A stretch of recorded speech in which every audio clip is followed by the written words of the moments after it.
اچھا، ہمارے یہاں پہ نا ایک عجیب سا اضطراب ہے، ہر دوسرا فرد اس کا شکار ہے۔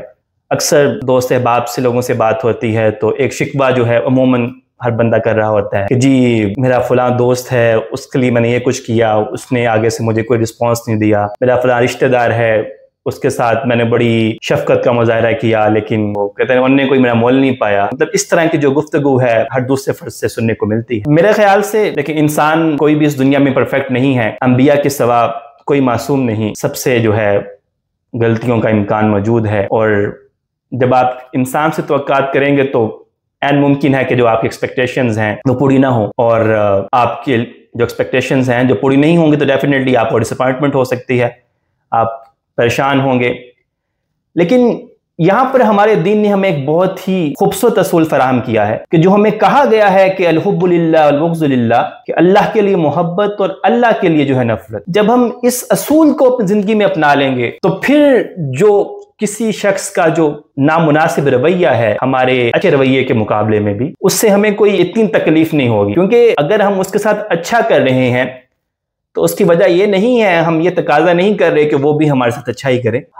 ہمارا جو انٹینشن ہے، جو ہمارا اصل آبجیکٹو تھا اس کے ساتھ اچھا سلوک کرنے کا، وہ یہ تھا کہ ہم اللہ کی رضا کے لیے سب کر رہے ہیں، کیونکہ اللہ تعالیٰ کا یہ حکم ہے کہ دوستوں کے ساتھ جو ہے اچھا برتاؤ کرو۔ اگر رشتہ دار ہے تو صلہ رحمی کا حکم ہے، یہ ضروری ہے کہ اگر کوئی ہمارے ساتھ برا سلوک بھی کرتا ہے تو ہم اس کے ساتھ اچھا سلوک کریں، اور اس میں کوئی احسان کا معاملہ نہیں ہے، بلکہ یہ تو ہمارے لیے ضروری ہے کام کرنا۔ تو جب ہمارا معیار یہ ہوگا کہ ہم اللہ کی رضا کے لیے کام کر رہے ہیں، اللہ کی رضا کے لیے اس کے ساتھ یہ تعلق رکھا ہوا ہے، تو پھر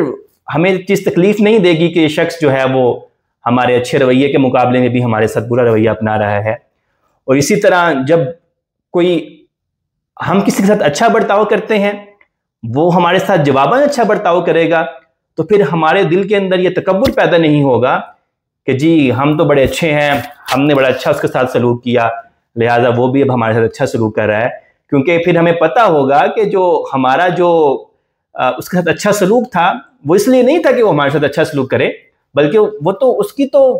مقصد اس کا تو اللہ کی رضا کا حصول تھا۔ تو پھر ہمارے دل میں تکبر نہیں آئے گا، ہم عاجز اور انکسار ہی رہیں گے، عاجز اور انکساری ہمارے رویے میں رہے گی، کیونکہ جو اصل آبجیکٹو تھا ہمارا وہ صرف یہی تھا کہ اللہ کی رضا، محبت بھی اللہ کی رضا کے لیے اور